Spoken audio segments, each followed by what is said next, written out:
चलिए जानते हैं आज देश और दुनिया की सिलेक्टेड काम की और महत्वपूर्ण 25 बड़ी खबरों को सिर्फ 10 मिनट में। पर अभी तक आपने इस वीडियो को लाइक नहीं किया है तो लाइक कर दें और इस चैनल को सब्सक्राइब भी कर लीजिए। स्वाति मालीवाल मारपीट case, Delhi police CM house पहुंची, सीसीटीवी फुटेज और डीवीआर कलेक्ट किए। केजरीवाल के पीए 5 दिन की पुलिस रिमांड में। जी हां दोस्तों, आम आदमी पार्टी की राज्यसभा सांसद स्वाति मालीवाल मारपीट केस में रविवार को दिल्ली पुलिस एक बार फिर अरविंद केजरीवाल के घर पहुंची और सीसीटीवी फुटेज और डीवीआर कलेक्ट किए। न्यूज एजेंसी एएनआई ने सूत्रों के हवाले से बताया कि पुलिस को सीसीटीवी से छेड़खानी की आशंका है।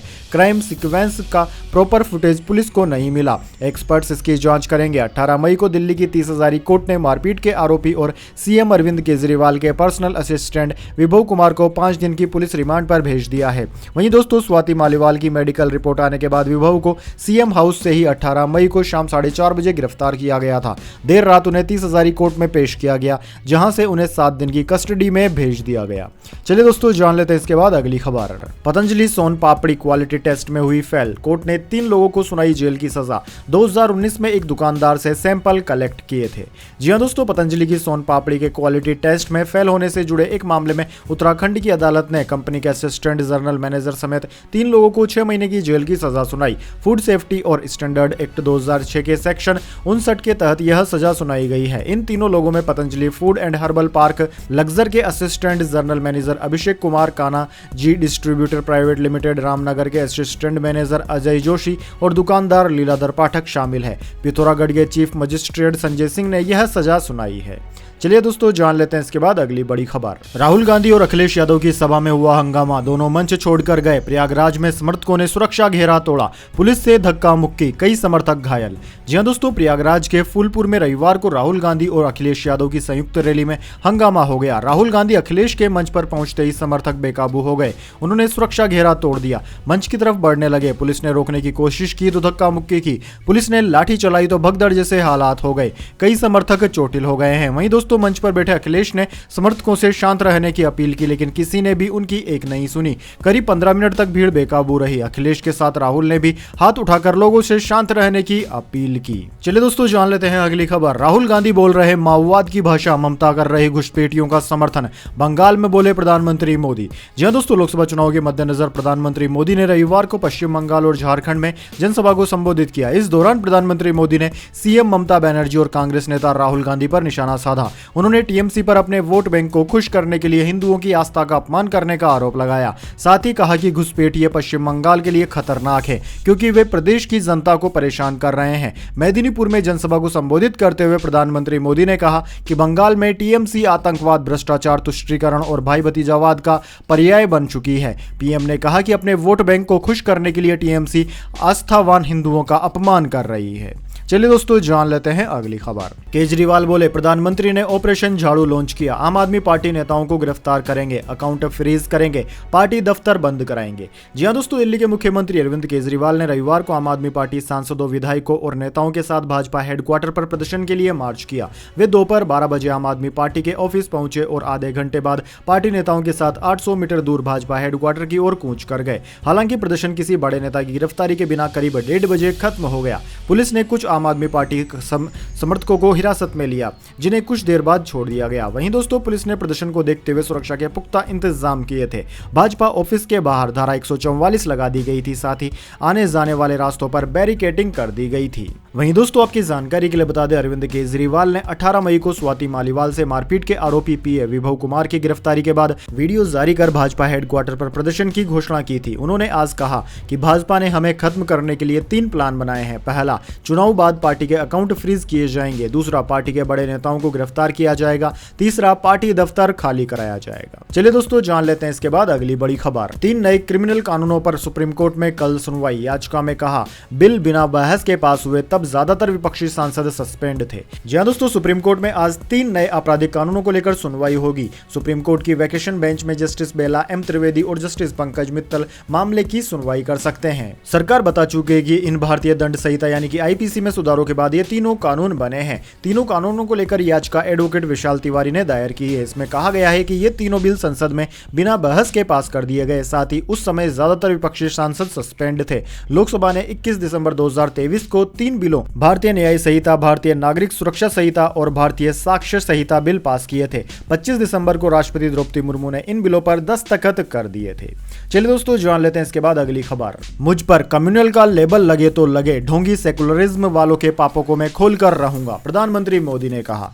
जी हां दोस्तों, एनडीटीवी के एडिटर इन चीफ संजय पुगालिया को दिए एक्सक्लूसिव इंटरव्यू में प्रधानमंत्री मोदी ने विपक्ष के कम्युनल कलर वाले सवाल पर निशाना साधा। प्रधानमंत्री मोदी ने कहा कि यही कह कर उन्होंने अपनी राजनीति चलाई है और कभी कभी हम भी सोचते थे कि हाँ चलो भाई संभल कर चलो, लेकिन मैं जब यहाँ बैठकर हर चीज को देखता हूँ तो पाता हूँ कि इन्होंने संविधान का अपमान करने के सिवाय कुछ नहीं किया। संविधान सर्वधर्म संभाव की बात कर रहा है। ये घोर सांप्रदायिक लोग हैं। इनकी हर चीज का आधार सांप्रदायिक है। सांप्रदायिक में वोट बैंक की राजनीति है और संप्रदाय से बाहर जाना तो फिर जाति, यानी कि एक तरफ संप्रदाय की वोट बैंक और एक तरफ जाति का मुद्दा उठाना।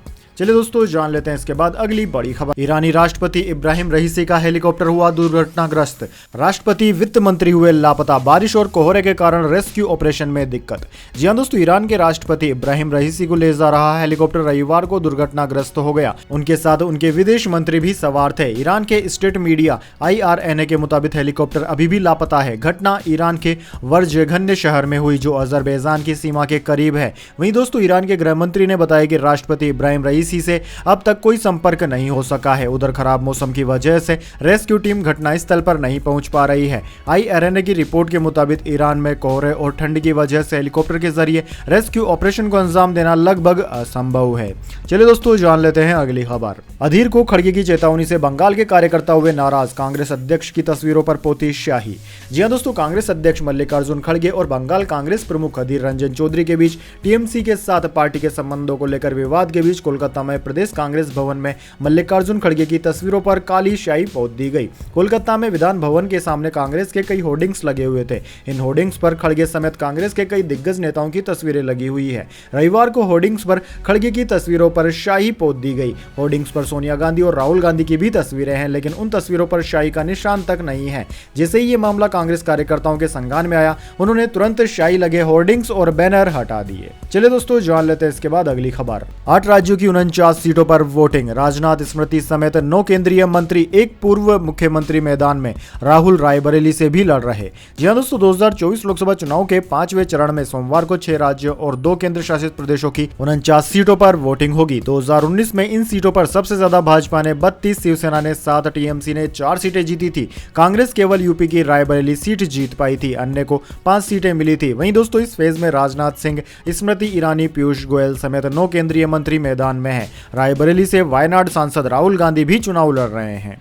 चलिए दोस्तों जान लेते हैं इसके बाद अगली खबर। दिल्ली में गर्मी ने तोड़े सारे रिकॉर्ड, अगले 7 दिन हीटवेव का अलर्ट। जी हां दोस्तों, देश इस वक्त भीषण गर्मी की चपेट में है। राजधानी दिल्ली भी तप रही है। रविवार को यहां का अधिकतम तापमान 44.4 डिग्री सेल्सियस तक पहुंच गया, जो इस सीजन में अब तक का हाईएस्ट है। दोस्तों मौसम विभाग के अनुसार अगले 1 सप्ताह तक गर्मी से राहत मिलने की कोई उम्मीद नहीं है, क्योंकि राजस्थान से आ रही गर्म हवाएं दिल्ली को और झुलसाएंगी। दिल्ली के मुख्य मौसम केंद्र सफदरजंग ऑब्जर्वेटरी के अधिकतम तापमान 44.4 डिग्री सेल्सियस दर्ज किया गया, जो सामान्य से 4 डिग्री अधिक है, जबकि न्यूनतम तापमान 28.2 डिग्री सेल्सियस था, जो सामान्य से 2 डिग्री ज्यादा है। हालांकि दोस्तों दिल्ली के अधिकांश क्षेत्रों में अधिकतम तापमान 45 से 47 डिग्री सेल्सियस के बीच दर्ज किया गया, जो सामान्य से 4 से 6 डिग्री अधिक है। नफसगढ़ राष्ट्रीय राजधानी का सबसे गर्म इलाका रहा, जहां अधिकतम तापमान 47.8 डिग्री सेल्सियस दर्ज किया गया। नफसगढ़ का अधिकतम तापमान भी देश में सबसे ज्यादा रहा।